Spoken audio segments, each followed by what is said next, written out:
Hello everyone, it's Jess here from Axolotl Care. So we have a friend today. This is Biscuit. Great viewing, but so she's my morphed salamander. So she used to be a copper. Yeah, and I got her off a lovely breeder. And yeah, she's so cute. I thought I'd just let her say hi to you guys. Say hello to everyone, Biscuit. No. So now that that introduction's over the way, yeah, she doesn't like to be out for too long, but I thought she can say hello to you guys. So yeah, I thought I'd do a video on salamanders because, well, we have one, and I really struggled to find information, you know, how to set up the tank and stuff like that, because all the information was on tiger salamanders, where these obviously were once axolotls and still are axolotls, just in a new, unique form. So I thought I'd give you some tips on, you know, how to tell if your axolotl's morphing, and then what to do and how to set up the tank for your newly morphed axolotl. So I thought I'll give you some, you know, tips on how to tell if it's morphing first. So one of the first signs will be its tail, or tail fin for that fact, will start like receding. So obviously axolotls need tail fins to swim, where the salamanders do not. Their legs will actually become thicker and larger because they'll start to need to be able to move on land. Their eyes will actually bulge out of their head. It's actually a really weird sight.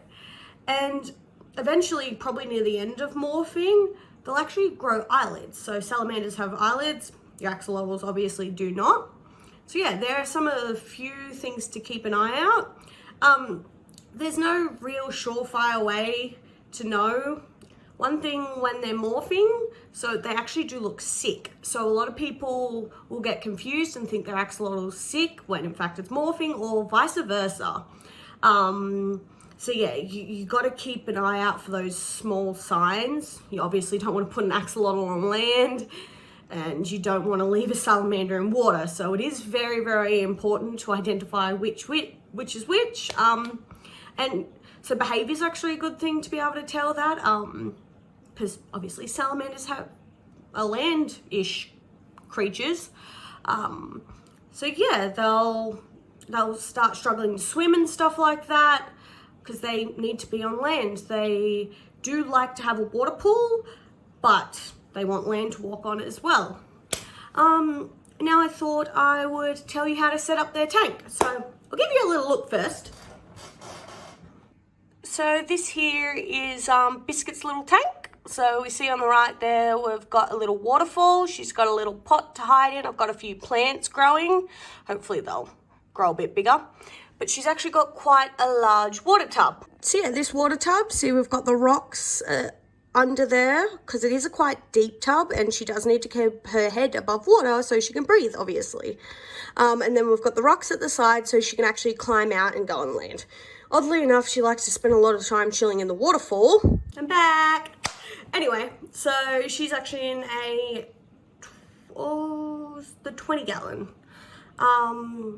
Yeah, so I pretty much just put a bunch of dirt in, make sure it's decent dirt. I know that sounds odd, but when we bought that dirt, it had a lot of like bark and wood chips and stuff in it, and I don't want her crawling over that stuff. She's got sensitive skin, you know.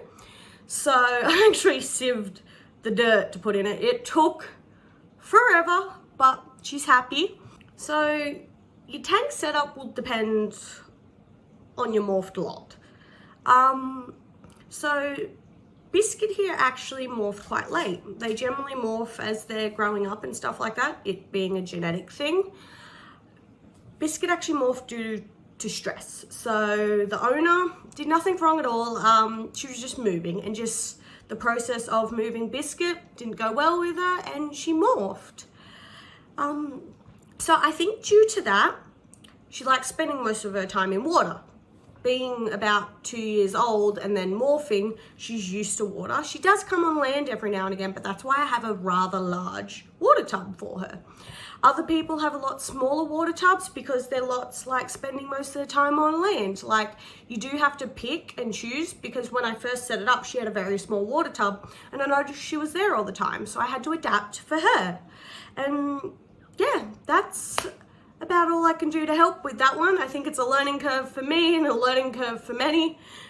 Most people don't just go out of their way to get a morphed lot. It just happens, but they're your babies and they're still your babies and you want to look after them. All right, and that's all for now. I don't actually have any ideas on what to do next. I'd like to show you my new hatchlings soon, so I think that might be coming up. But I was actually thinking of doing a couple of videos on my bearded dragons. So I've got them recently. They're adorable. They're pygmies, so they're so cute. I got 3 of them, lucky me. But yeah, again, I kind of struggled to find information on pygmy beardies because most have centrals or easterns here. So yeah, I thought I might put more information out on that. And if there's any other topics you want me to cover, animal related obviously, axolotls, you name it, I'll figure it out. I have Google. Yeah, let me know, and axolotls for life. Thank you.